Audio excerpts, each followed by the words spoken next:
কথা বলবে রাম নারায়ণ রাম নারায়ণ।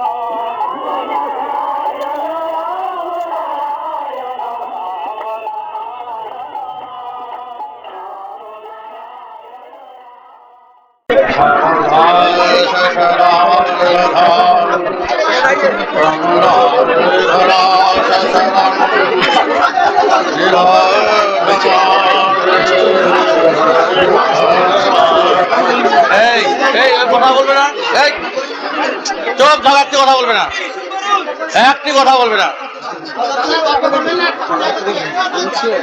একটি চোখ চাপ থাকো, চোখ একটি কথা না। আচ্ছা, এদের কথা তোমরা শুনেছ, আমার শরীরটা সুস্থ নয়, এসছি রাজু আমাকে নিয়ে এসছে তার বাড়িতে, সুতরাং রাজুই নিয়ে এসছে এখানে। আমি আসার মতন অবস্থা ছিল না, রোববার দিন এখানে প্রায় ৩-৪ হাজার লোক বসে আছে সুস্থ, তাদের দেখা দিয়ে তারপর আসতে হয়েছে, শরীরটা সুস্থ না। কালকে গেছিলাম কোথায় যেন, বারাসাত গেছিলাম, এখানে প্রচুর লোক হয়েছিল। এখন যা বলছিলাম যে আমি কয়েকটি বেদের কথা মাত্র বলবো। বেদ বলতে গেলে মনে করো না যে এখানকার সেই ব্রত কথা, ভাবের কথা, কল্পনার কথা, এগুলো নয়, এখানে খাড়া খাড়া কথা। এই বেদের কথা যেটা লক্ষ লক্ষ, একটি কথা বলে দেখবো তোমাদের কি করে, একটি কথা। তারপরে দেখো, এই বেদ প্রচার করেছেন তোমাদের আমাদের যে শিরোমণি শিব, তিনি প্রচার করেছেন। বোঝো বেদের কি সাংঘাতিক ব্যাপার। বেদ প্রচার করছেন শ্রীকৃষ্ণ, শ্রীরামচন্দ্র, মহাপ্রভু গৌরাঙ্গ। যত দেবতারা 8-10 হাজার বছরের দেবতা এখানে সব, এই দেবতাগুলোর নাম শুনছ, এগুলো 8-10 হাজার বছর, 12,000, 15,000, এর মধ্যে সব এই পৃথিবীর দেবতা, মানে এই ভারতবর্ষের দেবতা। এরাই বেদ প্রচার করেছেন দাঁড়ে দাঁড়ে। বেদ শিব লেখে নাই, এই যে কৃষ্ণ দুটো লেখে নাই। বেদ হচ্ছে স্বচ্ছ একটা আকাশ, মহাকাশ যেরকম খালি ফাঁকা ফাঁকা, বেদ সেই ফাঁকার থেকেই আঁকা হয়েছে। বেদ হচ্ছে কিসের জন্য?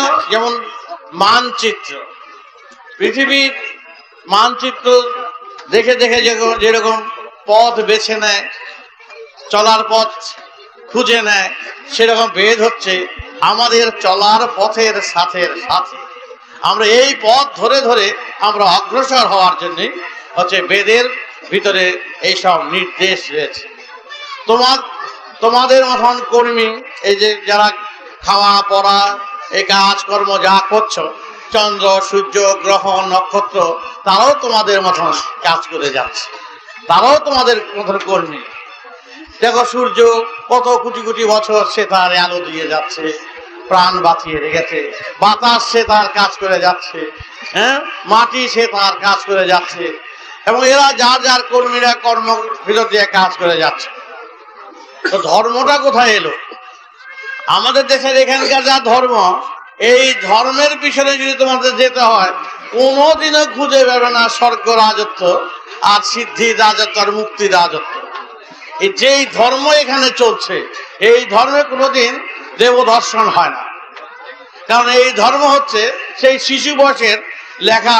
আমি সাবু কিনতে গেছিলাম দোকানে, লেখা আছে আজ নগদ কাল বাকি। পয়সা ছিল না পকেটে, যে কালকেই বাকিটা কিনবো। আবার কালকে কিনতে গিয়ে দেখি যে একই কথা, আজ নগদ কাল বাকি, কোনো বাকিতে আর নেওয়া চলবে না।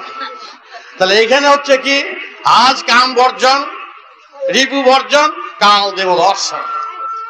এই হলো ব্যাপার এখানকার, যে আজ রিপু বর্জন, রিপু কোনোদিনই বর্জন হয় না, সুতরাং তোমাদের কপালে দেব দর্শনও হবে না। তাহলে উপায় বুঝতে পেরেছ? যে রিপু বর্জন মানে কাম বর্জন, রিপু যত ষড়রিপু, আজ রিপু বর্জন, কাল দেব দর্শন, আজ নগদ কাল বাকি। আজ রিপু বর্জন কাল দেব দর্শন। মানে এমন একটা বইরার চাল দিয়ে দিয়েছে, হ্যাঁ, যে তোমরা তো রিপু বর্জনের থেকে আরম্ভ করে করে ল্যাংটি কষতে কষতে শুরু করেছ, এইবার রিপু বর্জন করে ফেলবো। রিপু কিছুতেই বর্জন হয় না, হবে না। যে বলেছে যে আমার কাম বর্জন হয়ে গেছে, আমার অমুক বর্জন হয়ে গেছে, সে ঠিক সত্যি কথা বলছে। কারণ বিজ্ঞান এবং যুক্তি এবং বেদ, বেদই হচ্ছে যুক্তি। বেদ বলেছেন যে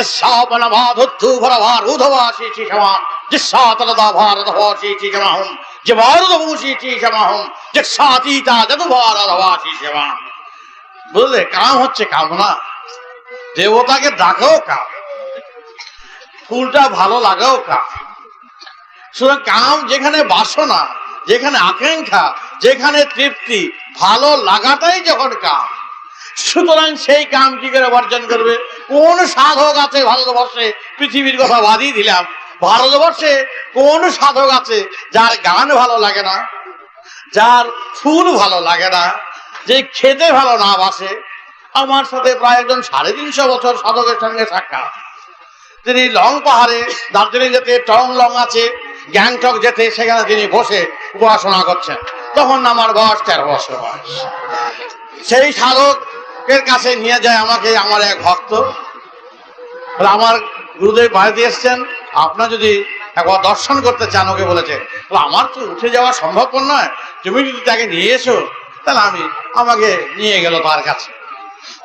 নিয়ে গিয়ে দেখি সাধক সেই এত বড় ঘুড়ি, এই জটা এবং হোম, সবসময় ধুনি জ্বলছে, আর পাশে উনি উলঙ্গ ন্যাংটা হয়ে বসে আছেন।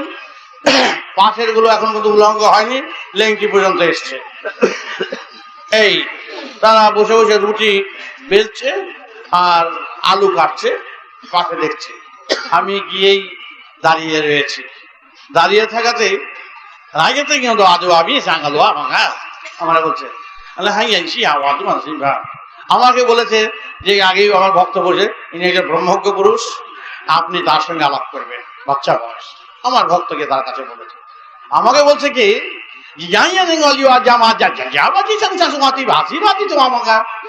তুমি যে ব্রহ্মজ্ঞ পুরুষ, তোমার তো এখনো লোভ আছে। হ্যাঁ, আমার লোভ আছে। তুমি ভালো জামা কাপড় গায়ে দিয়ে এসেছো, গরম জামা গায়ে দিয়েছ, তোমার এখন শীতবোধ আছে, তোমার এখনো তো আকাঙ্ক্ষা আছে, বাসনা আছে, তাহলে ব্রহ্মজ্ঞ পুরুষ তুমি কি করে হও? আমাকে সে বলতে আরম্ভ করেছে। আমার তুমি বলো আর কি আছে, তাহলে তুমি ব্রহ্মজ্ঞ। আমাকে দেখো, একই মঞ্চেতে পাগলের পাঠও একজনে নেয়, একজন রাজার পাঠও নেয়, গ্রিন রুম একটাই। তাইলে আমি যদি ভালো পোশাকের পাট নিয়ে তোমার কাছে আসছি, আর তুমি না হয় উলঙ্গের পাট নিয়ে আমার সামনে বসে আছো। উলঙ্গের পাট নিয়ে বস্ত্র জলধারী হয়ে আমার সামনে বসে আছো, আর আমি একই গ্রিন রুম থেকে একটু জামা ঠামা গায়ে দিয়ে তোমার কাছে এসেছি। তাতে ব্রহ্মজ্ঞ বা বিরাট সাধনার পথে অন্তরায় কোথায়?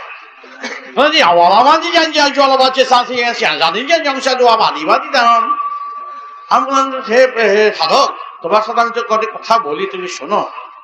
বলো তোমার সাথে কি কথা বলে বলো। তুমি আগে বলো, না হয় আমি আগে বলি। বলো, আমাকে বলো যে আমি যে বললাম যে আমি সব ত্যাগ করেছি, আমার কোনো আকাঙ্ক্ষা নাই, বাসনা নাই, কামনা নাই, আমি সর্বভূতে সবসময় ঈশ্বর দর্শন করি। আমার 350 বছর বয়স, আমার জীবন অবসানের পথের সম্মুখে আমি বিরাট সেই শিবকে দর্শন করছি। আমি নির্বাণ অবস্থায় সবসময় দিন কাটাচ্ছি, আমি নির্বিকল্প অবস্থায় সমাধিতে থাকি। সুতরাং আমার অবস্থা আমি অন্যরকম হয়ে গেছে। তুমি বাচ্চা বালক, তুমি ব্রহ্মজ্ঞ পুরুষের ব্রহ্ম সম্বন্ধে তুমি কি জানো? এই বলছে। আমি তখন একটাই কথা বললাম, বিষয় বলেছি 8 ঘন্টা কেন। আমি বললাম যে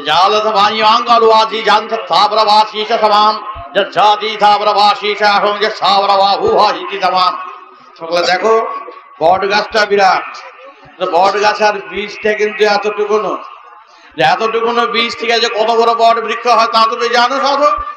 হ্যাঁ, তা জানি। আমি বাচ্চা, আমি ছোট্ট, কিন্তু আমার জ্ঞান ভান্ডার আমার কি তা আমি জানি না।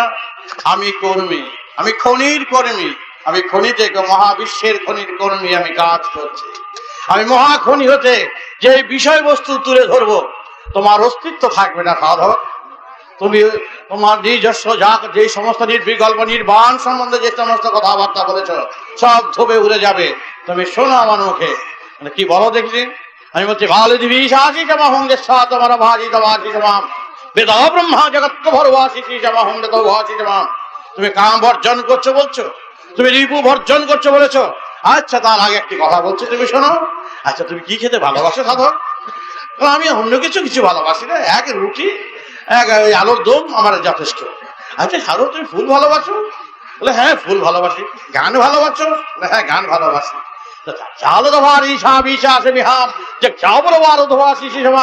সাধক, তুমি নিজেকে মিথ্যার আশ্রয় নিয়ে মহাপুরুষ বলতে যেও না। আমি কি মিথ্যার আশ্রয় নিলাম? লিঙ্গ কাকে বলে বলো দেখিনি? লিঙ্গ চক্ষু লিঙ্গ, কান লিঙ্গ, জিহ্বা লিঙ্গ, ত্বক লিঙ্গ, সর্বলিঙ্গ অঙ্গে সমস্ত সবটাই যার অনুভূতি আছে, অনুভব আছে, সেটাই লিঙ্গ। সুতরাং তোমার চোখে তুমি দেখতে পাচ্ছ, চোখে তুমি দেখে তুমি ভালো লাগাটা তোমার বোধ আছে, কানে শুনে তুমি গান ভালোবাসো, এই বোধ তোমার আছে, জিহ্বার স্বাদ তোমার আছে। তুমি মিথ্যা প্রবঞ্চনার আশ্রয় নিয়ে তুমি বলছো আমি কাম বর্জন করছি। সাধক, তুমি কি বলছো? কাকে বলছো তুমি? তাহলে কি তুমি বলো? তুমি লিঙ্গকে, তুমি মূত্র দ্বারকেই লিঙ্গকেই আলাদা করেছো, মানে মিথ্যা আদি তুমি সাধক। আমি কাম বর্জন করেছি, এনা কাম তুমি বর্জন করো নাই। তোমার কামনা রয়েছে কিনা বলো?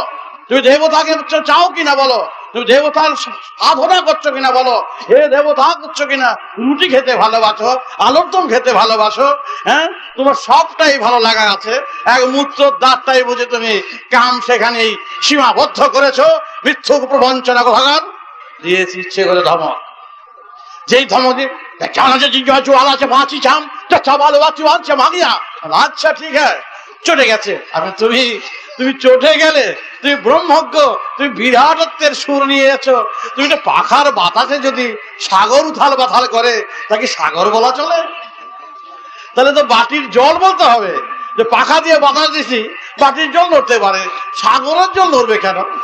তোমার সাগরের সাগরত্ব, মহানবের মহাত্ম তোমাকে প্রতিষ্ঠিত।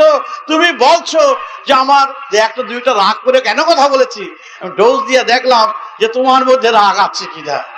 দেখলাম তোমার রাগও তোমার বিদ্যমান, রাগ রয়েছে, কাম রয়েছে, ক্রোধ রয়েছে, লোভ রয়েছে।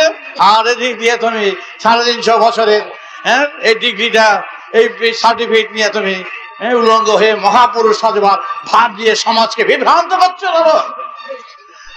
তখন বলছে কি চক্ষু লিঙ্গ? এই কথা তো জানি না। না, সমস্ত লিঙ্গ তৃপ্তি হয়, দর্শন দ্বারা তৃপ্তি হয়, এটা তৃপ্তি হয়। ভালো লাগাটাই যখন কাম, তুমি তো খাও। তাহলে এইভাবে তো আমি কামকে এখন চিন্তা করিনি, শিখনি, জানো না। সুতরাং তুমি আমাকে, আমি তো অনর্গল বলে গেছি তো, তুমি এমন করে কি করে জানলে? আমি তো আমার জানার জন্য আসিনি, আমি জানাতে আসিনি আমাকে। তুমি আমাকে বলিয়ে নিচ্ছ।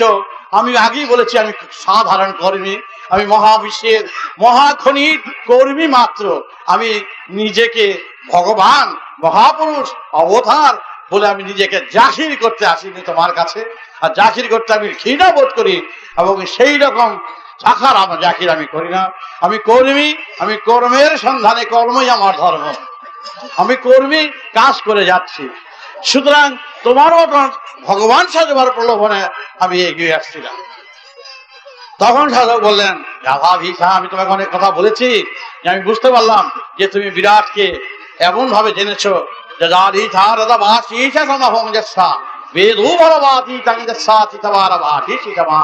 বেদ বলেছেন যে তোমাদের যদি কাম বর্জন না করলে দেব দর্শন না হয়, রিপু বর্জন না করলে দেব দর্শন না হয়, তো তোমাদের উপায় কি বলো?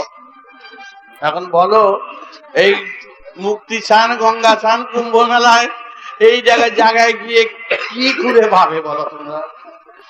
স্নান করলে, মন্দিরে গেলে, বিগ্রহ হয়ে গেলে পুজো করে পার্বণ করলে কিন্তু মুক্তি হলো কিনা, কিছু হলো কিনা তা তো তোমরা কেউ বুঝলে না।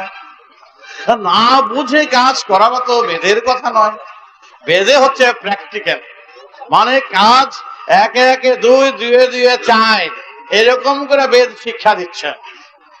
সেখানে মামুলি কথার উপরে ধর্ম কখনো প্রতিষ্ঠা হয় না। আজকের ধর্ম হচ্ছে মামুলি কথা। যখন নাকি সমাজে বেদ প্রতিষ্ঠা হলো, কতগুলো বিভ্রান্তকারীরা সমাজকে বিভ্রান্ত করলো এবং বিভ্রান্ত করে সমাজকে উল্টো পুল্টো করে বুঝাতে শুরু করলো। তার ফল হচ্ছে আজ এই যে বেদ কখনো কল্পনার কথা বলেনি। বেদ হচ্ছে সম্পূর্ণ বাস্তবতার উপরে। বেদ বলেছেন সমাজকে রক্ষা করো, প্রধান কথা বলেছেন যে তোমরা ধর্ম, তোমরা ভগবান আছেন কি নেই এই নিয়ে শুধু শুধু খালি মাঠে মারামারি, লাভ করে রাখি। হ্যাঁ, কেউ বলছে ভগবান আছে মশাই, আর বলছে ভগবান নাই মশাই। দুটোরই তো এক খালি জায়গায় ঝগড়া। ওই যে যখন রাগ হলো, এই সব এখানকার লোকেরা খালি জায়গায় ঘুষি দিয়ে আসে, মরে মানুষ লাটালাটি করে আর সাত থেকে ঘুষি মারতো, তাই মশাই ঘুষি দেন। সব খুব খালি ঘুষি চলছে সব শূন্যের মধ্যে। শূন্য ঘুষিতে তো সমাধান হবে না। তো ভগবান সম্পর্কে যদি আদৌ তোমরা জানতে না পারলে, তার অস্তিত্ব সম্পর্কে যদি আদৌ বুঝতে না পারলে, কাকে তুমি ডাকবে বলো? কার পিছনে তোমরা যাবে বলো? শোনা কথার উপরে দেবতার কথা, এত বড় বিরাট বস্তুর কথা, এটা শোনা কথার উপরে চলতে পারে। তখন বলছে যে উপায়টা কি, দেব দর্শনের উপায় কি? যে জমলাপি কাঁচা তোমার আবাসী সমান। তখন বেদ বলেছেন ভগবান আসেন তো থাক, না থাকলে তো না থাক, এই নিয়ে আগে মাথা কামাতে যেও না। থাকে তো ভালো থাক, না থাকলে থাক, যেখানে থাক। কিন্তু তাহলে উপায় হচ্ছে তোমরা আগে কাজ করো। কি কাজ? আগে এই যে যেখানে আছো, যে মাটির বুকে রয়েছো, মাটির যে সন্তান তোমরা, নিজেদের মধ্যে নিজেদের আগে মেলামেশটা ঠিক রাখো। এখানে হিংসা, দেশ, জাতিগত, নীতিগত, ভাষাগত, দেশগত বিবাদের সৃষ্টি করতে যেও না।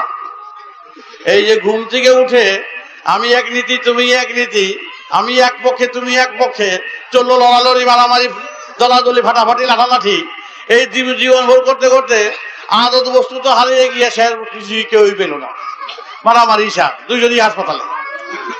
সুতরাং এইগুলো আমাদের করার প্রয়োজন নাই, দলাদলেরও দরকার নাই, রাজনীতিরও দরকার নাই, এবং এই নীতি বিভ্রাটও দরকার নাই।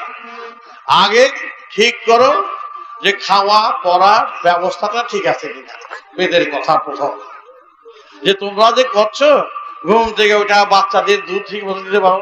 3 টাকা 3.5 টাকা দুধ, কোন বাচ্চাদের সেরে দুধ খাওয়াতে পারো? না, পারি না। তাহলে কি খাওয়াবে বলো? না চাল, না দুধ, না মাছ, না তরকারি, না তেল, না। এই দেশের ধর্ম আবার কি, যেই দেশের ধর্মের আগেই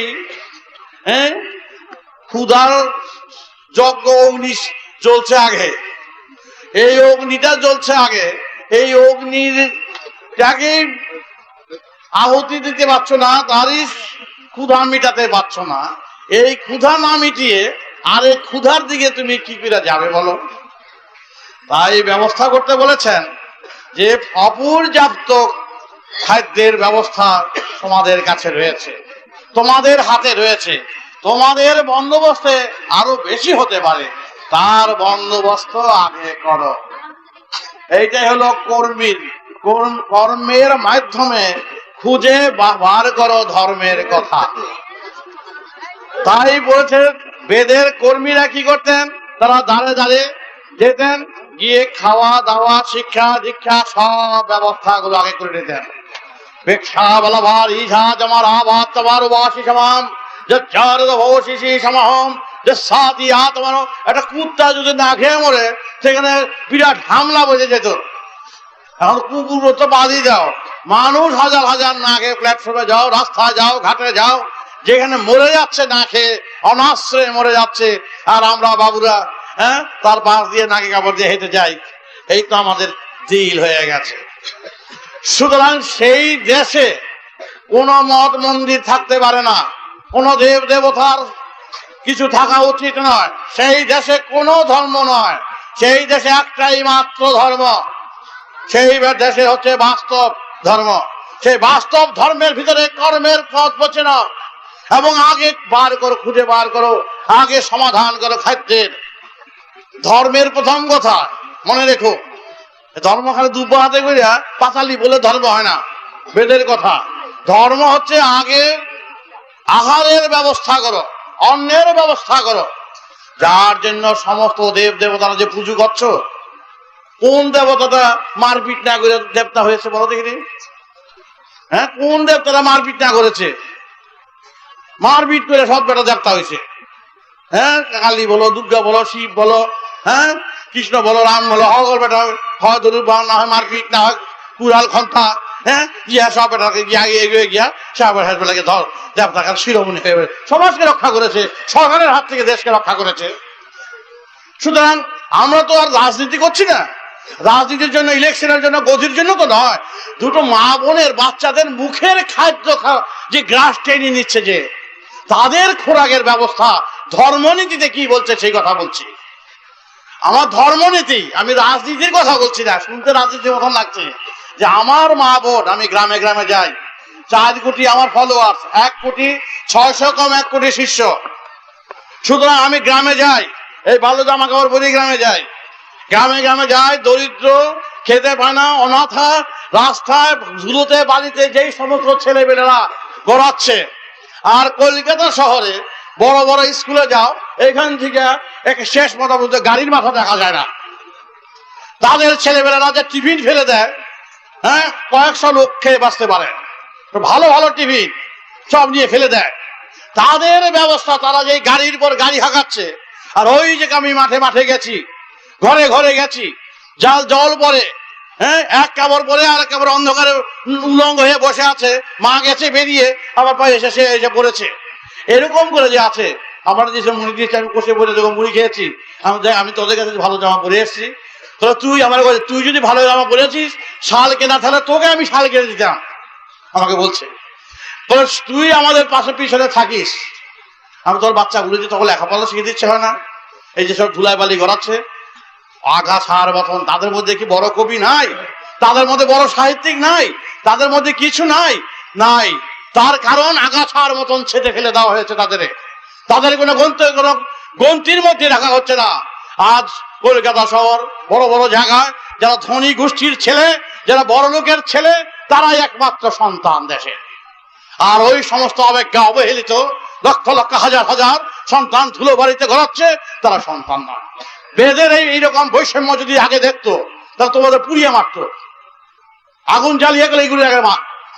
যারা এইরকম বৈষম্য দেখে যারা কোনো প্রতিকার করে না, প্রতিবিধান করে না, তারাই হচ্ছে দেশের শত্রু।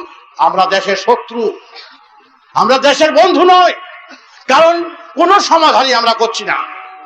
সমাধান যদি না করি তাহলে ধর্ম কোথায়? এত মঠ মন্দির, সাধু গুরুর তো অভাব নাই রে বাবা। যে সময় সাধু গুরু চলে গেল গিয়া, ভক্তের থেকে কয়েক লক্ষ সাধু কুম্ভে মেলা যেতেছে, হ্যাঁ, সাধু গুরু চলে গেল গিয়া বেটা, একটা সাধু নাই, গুরু নাই, মহা নাই, তারা রাস্তার নামে দাঁড়ায় বলতে পারে আয় সবাই আয় একত্র নামি, তা তো কেউ বলে না, তাতে কেউ এগিয়ে আসে না। তাহলে কেন পিছনে লাগবে এই সাজি? যেহেতু আমি চিৎকার বাড়ি, আমার পিছনে লেগে বসতে নেই। এই জমি মালার কেস, ডাকাতের কেস, ছিনতাইয়ের কেস, মেয়ে লোকের কেস আরম্ভ করে আমাকে টচ নচ করে দিচ্ছে আমাকে। কারণ যেহেতু আমি বেদের বিপ্লব আনবার চেষ্টা করছি, আমি তো রাজনীতির বিপ্লব নয়, সিআর এজেন্ট বলছে আমাকে। হ্যাঁ, আমি রাজনীতি বা গদির লোভে যাচ্ছি না, আমি যাচ্ছি আমার সমাজকে যেই অন্ধকারে ডুবিয়ে রেখেছে, বেদের যে সুরের থেকে বেসুরে রেখেছে, সেই সুরকে জাগিয়ে দেওয়ার জন্য আমি ঘরে ঘরে আমি সেই সুরকে জাগিয়ে দেওয়ার চেষ্টা করছি। আমি গুড়িগুড়ি করে পয়সা রোজগার করছি না, গুড়িগুড়ি করে আমি টাকা সংগ্রহ করছি না। কারণ আমার এটা আদর্শ, আমার ধর্ম। আমার অভাব আছে, আমার অর্থের প্রয়োজনীয়তা আছে, কিন্তু সেই অর্থের প্রয়োজনীয়তা মেটাবার জন্য শনি রাহু বলে আমি শান্তি সস্থানের সুযোগ নিয়ে সমাজকে বিভ্রান্ত করছি না। তাই হাজার হাজার সভাতে মিটিংয়ে আমি বলেছি কি বলেছি, যেদিন দেখবেন আমি এই গুরুগিরির সুযোগ নিয়ে আমি কোনো ধর্ম, কোনো জাগ, কোনো যজ্ঞ, শান্তি সংস্থানের নামে যদি পয়সা রোজগার করি, সেটা গুলি করে আমার মেরে ফেলে দেবে। কারণ আমার অর্থের প্রয়োজনীয়তা আছে যথেষ্ট, হাজার হাজার লোককে মানুষ করতে হয়। যদি আমি শান্তি সংস্থান করে যদি ভালো বিচারের যুক্তি থাকতো, এর মধ্যে ন্যায় থাকতো, তা নিশ্চয়ই আমি রোজগার করতাম।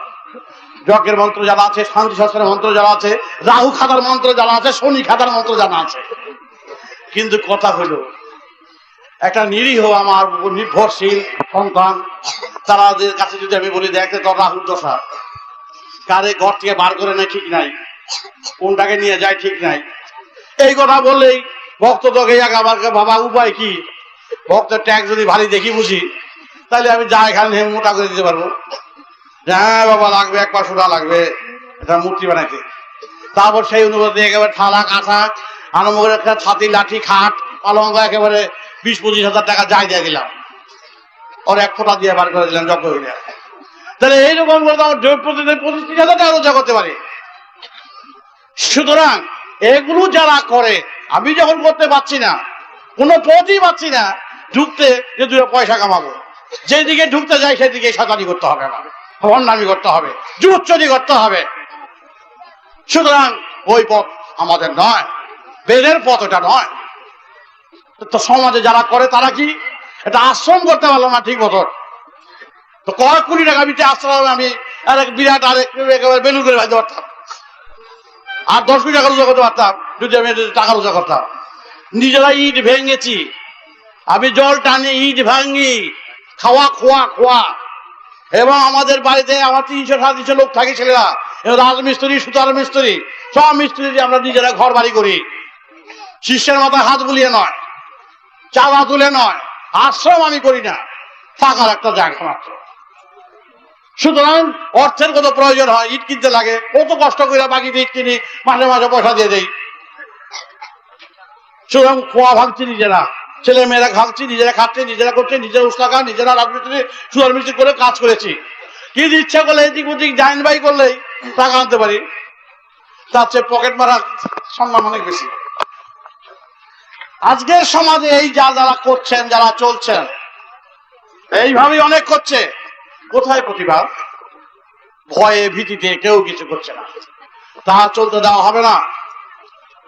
রাজনীতি যারা করে করুক, যারা গদির শাসন করে করুক, তা করলে আমার কোনো ব্যাপার না। ব্যাপার হচ্ছে আমাদের ধর্ম নিয়ে, আমাদের বেদ শাস্ত্র নিয়ে যারা বিকৃত করবে, সমাজকে বিভ্রান্ত করবে, তাদের আমরা ছাড়বো না। একেবারে ঢুকে পড়বো, সব আশ্রম, সব হাসপাতাল করো। বাবাজিরা, গদানন্দজিরা যা একেবারে পায়ের উপর পা তুলে শিষ্যের মাথায়, ভক্তদের মাথায় হাত বুলিয়ে জমিদারি হাঁকাচ্ছে, এই সমস্ত পরগাছাদের উপরে ফেলে দিতে হবে। এরা পরগাছা, আরেক গাছটা টেনে রস খায় ওরা। এই গুরুগিরি, আমরা গুরুরা। আমি তো এই বাচ্চা বয়স থেকে গুরু বেটা, এতটুকু বাচ্চা ল্যাং দেখাল থেকে বেটা, শিষ্য বাড়ি গিয়ে বিছানের মধ্যে 7 বার, এতটুকু বাচ্চা ছাড়বো না। কারণ আমি দেখতে পাচ্ছি শয়তানের কারখানা, ওই আশ্রম হচ্ছে শয়তানের কারখানা। ওই শয়তানের কারখানাগুলিকে ভাঙতে হবে, ভেঙে ওগুলিকে সব বাবাজিকে সব ছেলাগাড়ি টানতে দাও। পরিষ্কার কথা, কোনো দরকার নাই সব বাবাজি খাবাজি। কোন জায়গাটা, যে দেশে গুরু নাই, সে যে মহাপুরুষ নাই, সেই দেশের লোক খেয়ে বাঁচতে না, বাঁচে না। কোন জায়গাটা বদানন্দ, সদানন্দ, গদানন্দ, মহানন্দ, কোন নন্দনের দরকার নেই আমাদের। এগুলি সব ডেকে নিয়ে এসো, মারে কষ্ট দিয়ে, বাবারে কষ্ট দিয়ে, বউরে কষ্ট দিয়া, ওখানে গিয়ে সব যে বেটারা বসে পড়ছে, সব অনেকগুলি টেনে টেনে মানছি। এগুলো আমাদের দরকার নাই সমাজের বুকে। অনেকের ঘা লাগবে, লাগুক, অপারেশন করবোই। কারণ অনেক একজন ভক্ত আছেন, ওই ভক্তের দরকার নাই, ওই ফোড়ার ট্যাঙ্ক ফেলে দিতে হবে, ওইগুলো ছেড়ে ফেলতে হবে। তাহলে বেদকে আপনি অপমান করছেন। বেদ যদি স্বীকার করতে হয়, বেদই হচ্ছে সত্যিকারের ধর্ম, বেদই হচ্ছে জ্ঞান, বেদই হচ্ছে বিবেক। বেদকে যদি মানতে হয়, তাহলে এই কথাগুলো আপনাদের মানতে হবে। আর যদি না মানে, তাহলে সরকারের পিছনে যদি ঘুরেন, মরবেন, হুচুট খাবেন, আচ্ছা করে খুব। সুতরাং আমরা শয়তানের কারখানায় কোনো ভক্ত মিশে দেওয়া হবে না। আমার আদর্শ আমি গৌরাঙ্গ মহাপ্রভুর তার ভবিষ্যৎবাণী যে আমি শেষ রক্ত।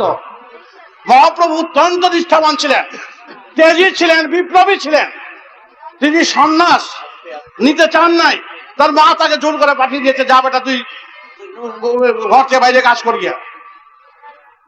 সমাজকে রক্ষা করেছেন।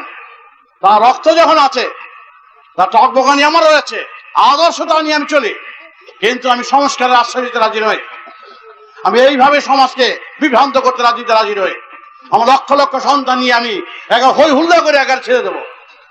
একেবারে তো হনুমান যেমন লঙ্কা কাণ্ড কীর্তি করেছিলেন, এইরকম আমার হনুমান দল নিয়ে ছাড় খাড় করে ছেড়ে দেবো একেবারে, যে এই বাবাজির গোষ্ঠীগণ আমাকে।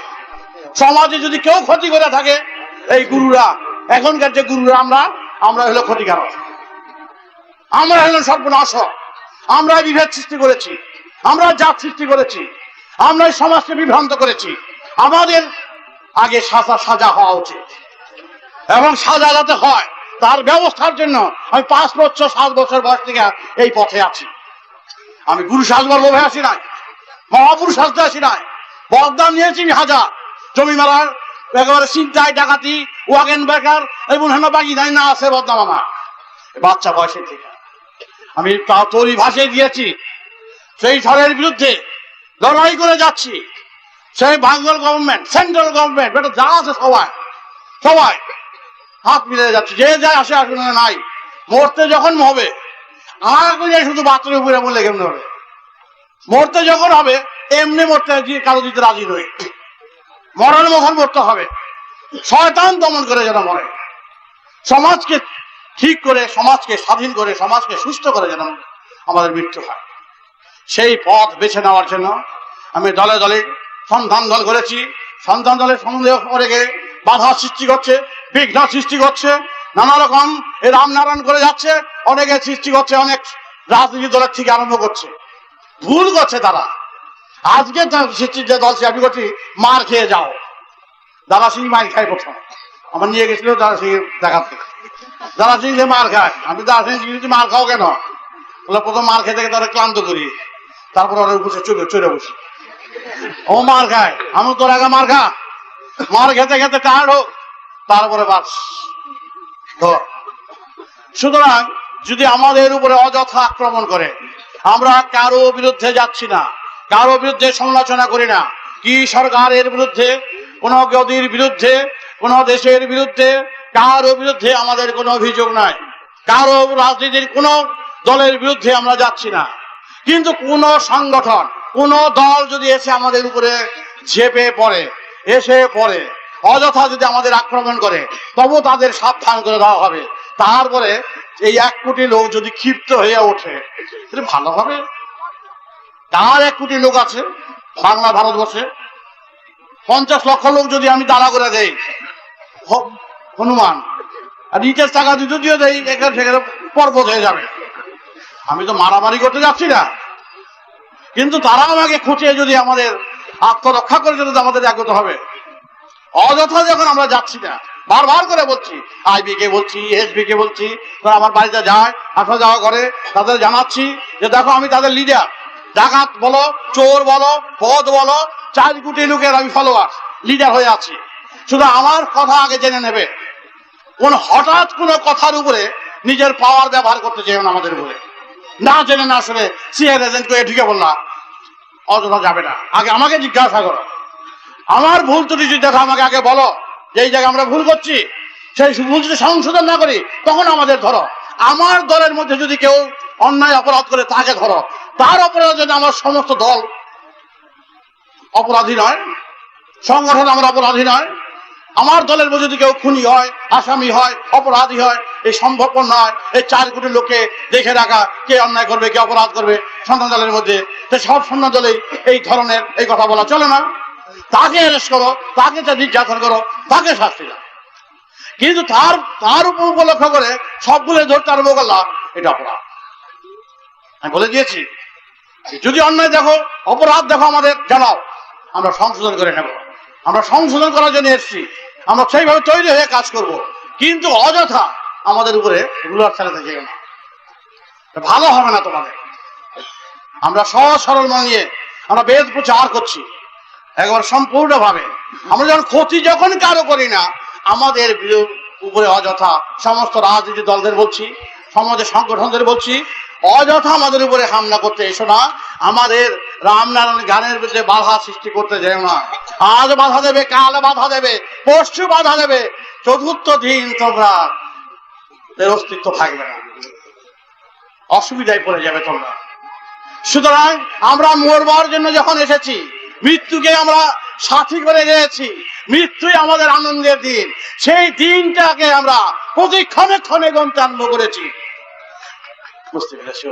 সুতরাং আমার লড়াই, আমরা এগিয়ে যাব, পিছাবো না। যে পিছাবে তাকে ধরবো। সুতরাং আমাদের কথা, আমরা সেইভাবে মনোবল নিয়ে আমরা চলি। অযথা আমরা যেন ঘা করতে না আসে, আমরা কারো বিরুদ্ধে যাই না, যখন যাব না আমাদের বিরুদ্ধে যেন না আসে। এইটা হলো এক কথা।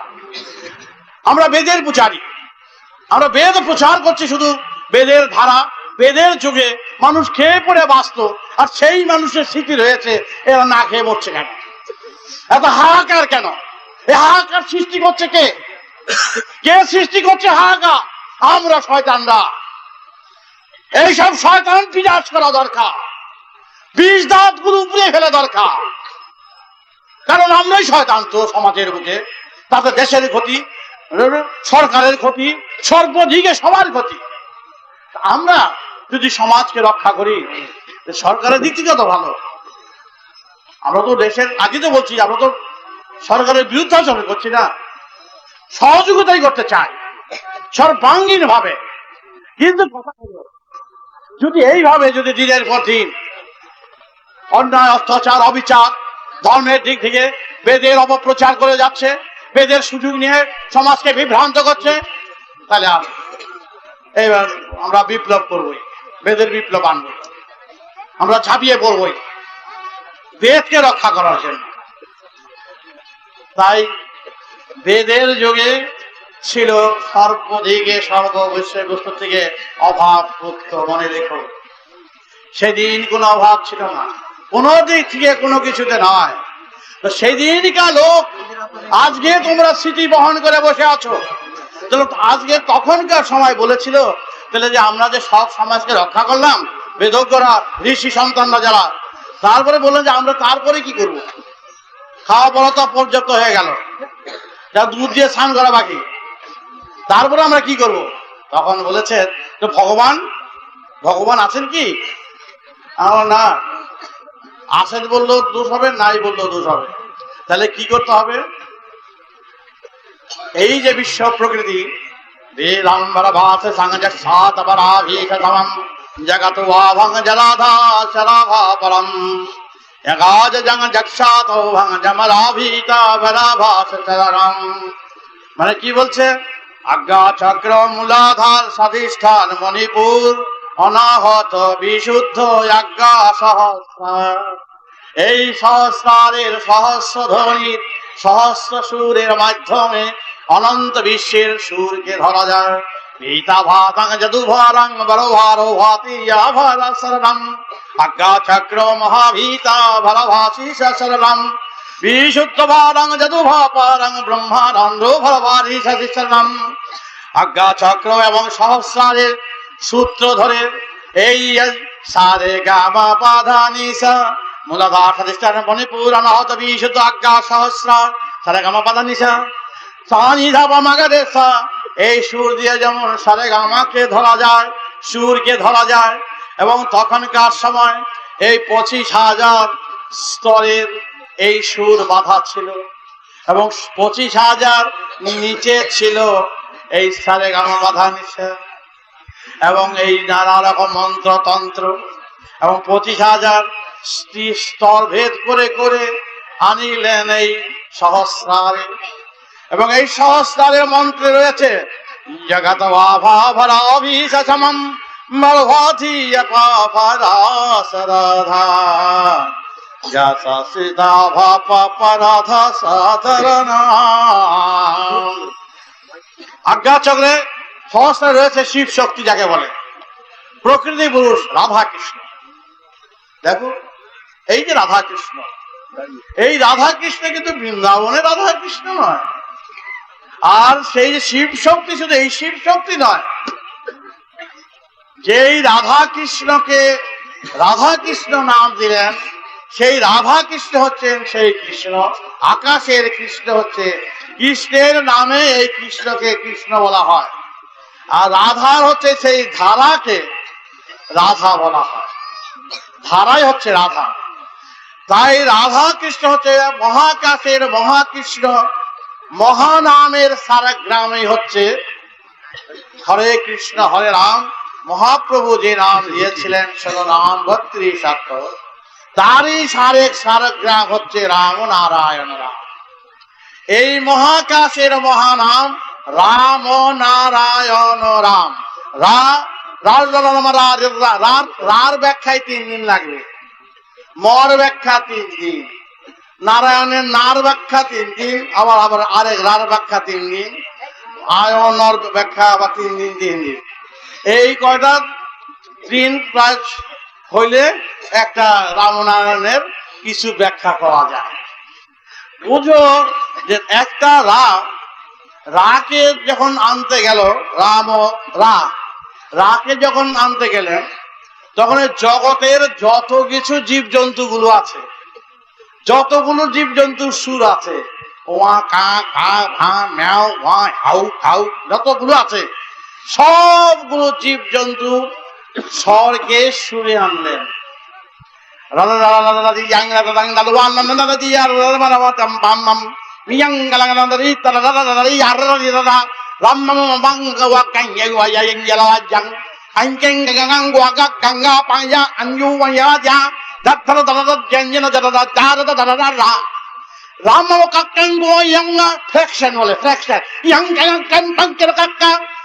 ফ্র্যাকশন কাটতে কাটতে যেতেছে, এত বড় অক্ষরটা কাটতে কাটতে কাটতে কাটতে 1 হয়ে গেল।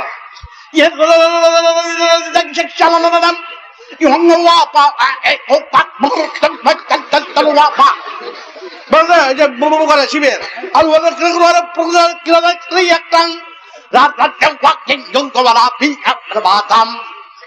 পুরো কঠিন জিনিস বাবা। রাত থেকে কেন রসটা নিয়ে তুলার থেকে কেন সুতা বার করলো? দেখো, রাত থেকে সুতা বার করে মতে যখন আসলো, মা মহাকাশের মহাবাণী, মহাসুরের মহা আদিত, অনন্ত অনুপরমাণুর সংমিশ্রণে মিশ্রিত, সেই বিষয় বস্তুর অস্তিত্বের সংমিশ্রণে মিশ্রিত, সেই বস্তুর অস্তিত্ব হচ্ছে রাম নারায়ণ। অনেক দূরে, আর অনেকক্ষণ সময় লাগবে। এই সারেক গ্রাম সারেগামা বাধা নিশা। মহাকাশের মহানামের মহাসুরের সারেক গ্রাম হচ্ছে রাম নারায়ণ রাম। এইখানকার রাম নারায়ণ নাম না, শুধু এরা তো আসেই গেছে, তখন নামের নাম হয়েছে। এই রাম নারায়ণ রাম কি করলেন? গায়ত্রী নাম শুনেছ? দেখো দেখো নাই, এমনি গায়ত্রী নাম শুনছো? দেখো দেখো দেখছো, গায়ত্রী প্রকৃতি পুরুষ বলছে গায়ত্রী। গায়ত্রী কি করেছেন? শিব এবং বিষ্ণু এরকম করে দাঁড়িয়ে আছে গায়ত্রীর কাছে, বুঝো? শিব আর বিষ্ণু এমনি দাঁড়িয়ে আছে, হাত মাথা নত করে দাঁড়িয়ে আছে। কি বলছে?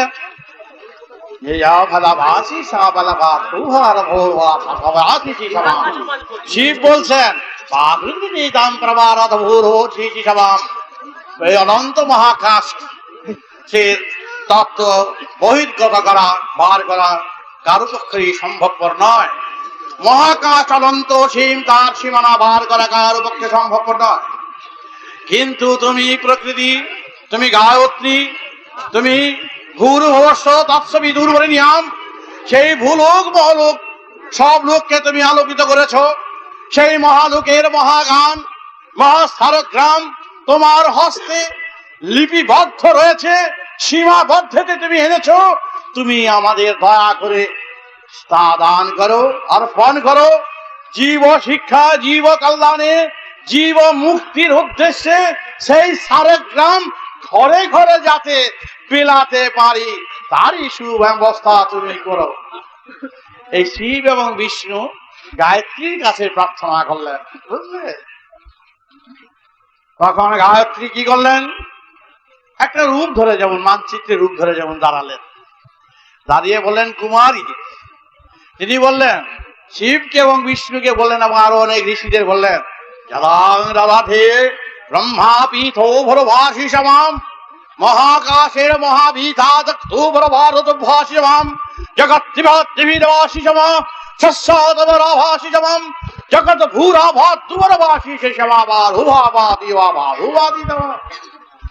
সমস্ত জগতে সার অংশ সার মর্ম বেদের ধারায় ধারায় ধারায় ধারাবাহিক বাজাও, শেষ সুর বাজাও, আজ্ঞা চক্রে এবং সহস্রার যাতে ধ্বনি দিতে পারে সেই ধ্বনি তুমি ধ্বনিত করো। জীব লক্ষ্যে হুঙ্কার নাদ ধ্বনিতে কম্পিত করো। তাদের অন্তঃস্থিত হৃদয় যন্ত্র এবং আজ্ঞা চক্র থেকে মূলাধার থেকে সহস্রারের যন্ত্র বাজায় দেওয়ার ব্যবস্থা করো। শিবকে তখন বললেন গায়ত্রী এবং চক্রধারীর চক্র যখন বিষ্ণু নিয়ে দাঁড়িয়ে গেলেন, তোমার এই অনন্ত মহাচক্রের যে গান, এই চক্রের গানের সুরে তুমি সুরের পাগলা হয়ে যাও। সেই সুরের ধ্বনিতে রাধা পাগলিনী হয়ে, সেই সুর পাগলিনী হয়েছিলেন রাধা। সেই রাধা রাধা নয়, সেই রাধা হচ্ছে ধারা। সেই রাধা কৃষ্ণের মিলন, ধারা এবং কৃষ্ণ হচ্ছে এক সুরে বাধা। তখন বিষ্ণু এবং শিব করজুড়ে নত শিরজুড়ে মানুতে দাঁড়িয়ে বললেন, বলো তোমার সেই ধ্বনি, যেই ধ্বনি আমি সর্বত্র প্রচার করব। তখন পেছনে ছিলেন দেবর্ষি নারদ, অনেক দূরে দাঁড়িয়ে বসে আছে। তখন মা গায়ত্রী প্রকৃতি বললেন, বেদ মাপাং বারাভা সারাভা পরম। অর্থ জানো না জানো, বেদের শব্দেতেই অনেক মুক্ত হয়ে যায়। বেদ বাদাং বারোভাদা ধারা সারং বেদ বাদাং যদাপি সাপি যুবা ইধাত রাধা সম্ভদতে শরণম মরা ব্রহ্মাপি তবরাজিয়ো পরা রে চরাভিধা পরাম নিতং যাওই তোয়া পরাধা শঙ্খো জগতি সিংহ সংবা পারো ধাতা আক চরাভো ধাতা ধরাম জগরধীশারধৌ ভৌরধীশ শরধম সহস্রবিদ বিধাধরাম ঈরধীশ শঙ্কর জগৎ। সব প্র্যাকটিক্যাল, সব বিজ্ঞান যুক্ত কথা, একটু অঙ্ক ছাড়া কথা নয়। চিতার শঙ্কর জগতিয়া ভা পরম সরে গা গম পমা ধাতি শঙ্কা তমর পধা পরধা রাকি সদা মূলাধারা সারাভা পরা রে সাধিতা ধরা শঙ্খ পাভিতা ধরা ধীন পর তো পরা ভরা ধরা রাজি ঢঙ্কা রাজি জঙ্গল ভল ভীর জলধা পরম ব্রহ্মরা ভরা ধরাম। এই তো রামে আসছে, ওই রাম, এই রাম নয়। রাম পবম পবম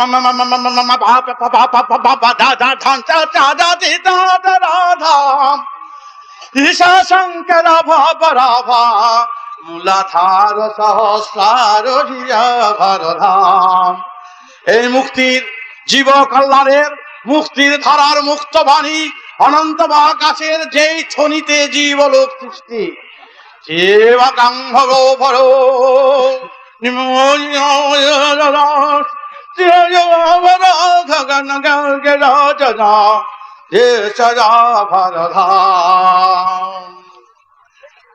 রাধা বর রাম রাম নারায়ণ রাম। এই প্রকৃতি গায়ত্রী বললেন এতক্ষণ শিবকে, রাম পরা ভরা জগৎ ভরা সরাম। লিখতেছে এই শাসে সাও ভরধাম রে চরভি তোম বপরাধা ধীর সজা ভরধা তমোহরা পরাধর রাম রাম নারায়ণ রাম। গাইতে পারি না অসুবিধা দেয়। ভীষ শম্ভু পরম ধীরভরা 7 বছরে শেষ এই ব্যাপার যা বলছি 7 বছরের এই খনির কর্মীর কণ্ঠস্থ ধীর সংখ্যার জগৎ ভরা দেশ রমনা।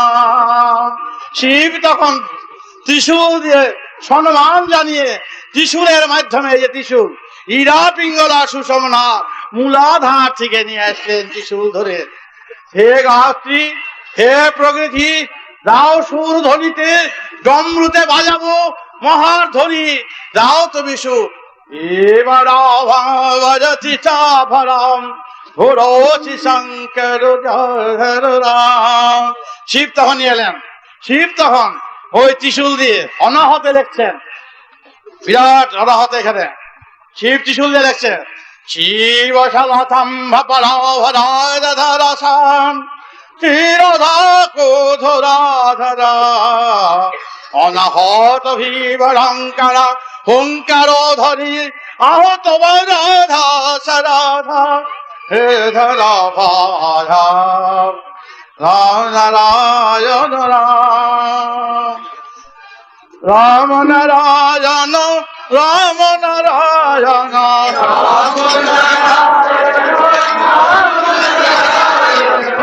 রাম নারায়ণ রাম।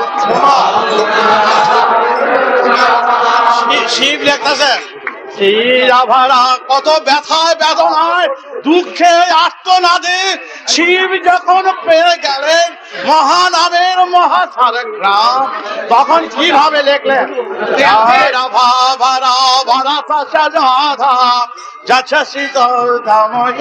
রামনা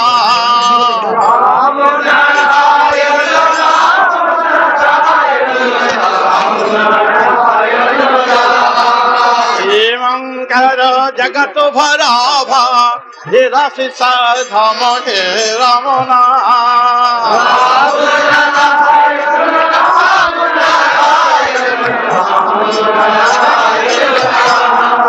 সহস্রভিধা শিব শক্তি নৌভা ব্রহ্মা ভিতর ধাম হে রমনা।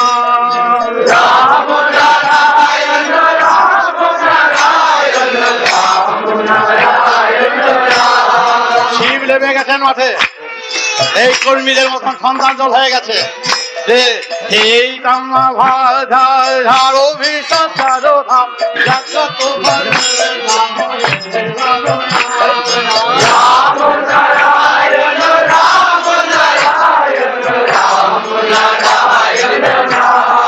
শিবের দিক থেকে শিবকে জব্দ করার জন্য ইটা পাটকাল ধুলা বালি অপমান লাঞ্ছনায় গঞ্জনায় শিবকে জর্জরিত করে ফেলতে আরম্ভ করেছে চারিদিক থেকে। শিব তখন উন্মাদনায় তন্ময় হয়ে তিনি বার হয়ে গেলেন, মারো আরো মারো রাম নারায়ণ রাম। ত্রিশূল নিলেন ভাই রাধারো ভা সিংহ রাধা রাধা ধাম রে ধাম হে রাম নাম।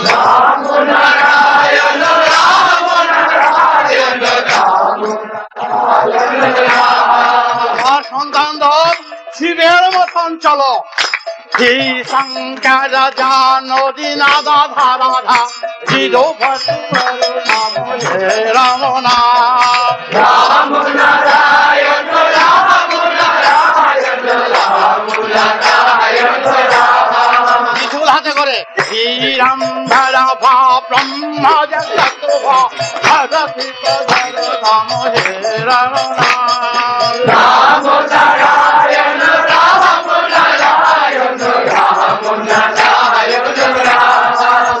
শিব এইভাবে নাম করলেন।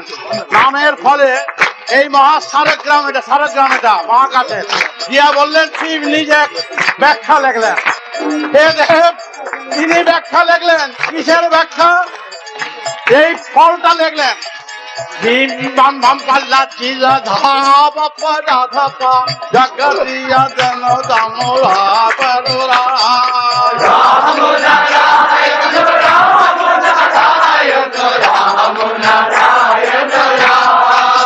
কি ব্যাখ্যা লিখলেন?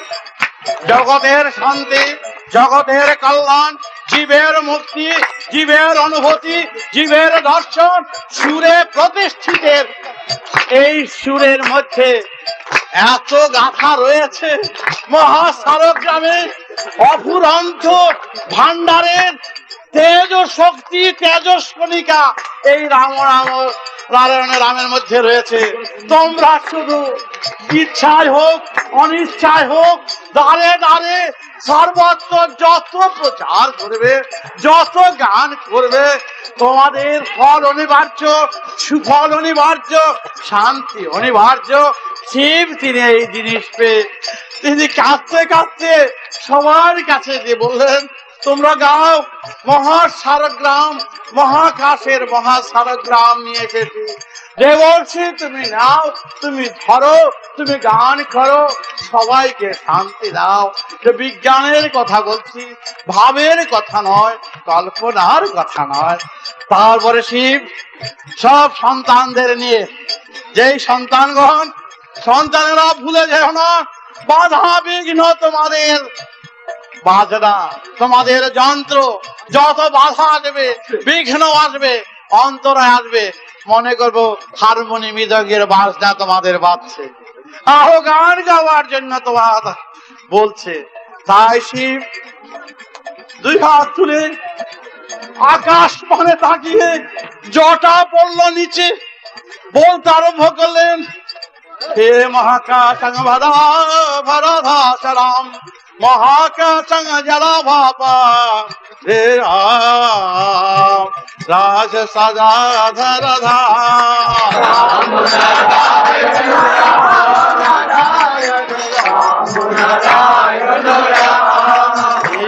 দাদা দাদা দাদা ধাম হে নাম ব্রহ্মা ভরা ধাম হে রাম নাম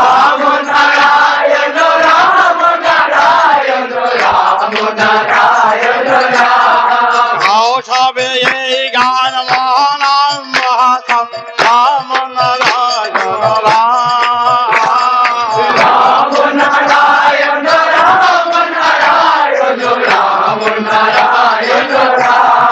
জীবের মুক্তি, জীবের কল্যাণ, জীব ধামে ধাম ধাম হে রাম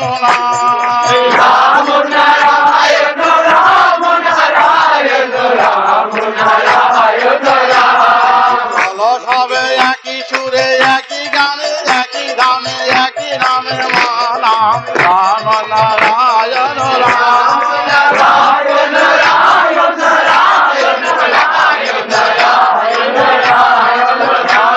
নারায়ণ রাম নারায়ণ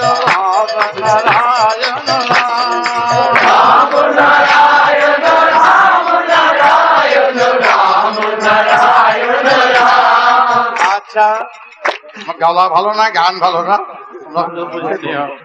গান ওদের থেকে শুনবে, আমি গান গাইতে জানি না, আমি শুধু তত্ত্ব দিতে জানি। যাক, এই নাম তোমরা সর্বদা প্রচার করবে। তারই সুরের মন্ত্র, সুরের দীক্ষা আমি দাঁড়ে দাঁড়িয়ে দিচ্ছি। এই দীক্ষায় টাকা লাগে না, পয়সা লাগে না, বস্ত্র লাগে না, ঋণ লাগে না, কিছুই লাগে না। যারা দীক্ষা অন্যত্র নিয়েছে তারাও দীক্ষা গ্রহণ করতে পারে। সেই দীক্ষা কখনো ত্যাগ হয় না। আগের দীক্ষাটা 18 বার জপ করলে হয়ে যাবে। তাই তোমরা সবাই আসো, প্রাণ ভরে গান করো, এই নাম করো। আবার তোমাদের কাছে যাতে আসতে পারি তাহার ব্যবস্থা করো। রাম নারায়ণ। প্রিয় শ্রোতাবৃন্দ, আপনারা আপনাদের মতামত কমেন্ট করে জানাবেন এবং শেয়ার করে সবার মাঝে ঠাকুরের কথা ছড়িয়ে দেবেন এবং সাবস্ক্রাইব করে দেবেন, যাতে পরবর্তী অধ্যায়গুলো আপনাদের কাছে সহজেই পৌঁছে যায়। রাম নারায়ণ রাম।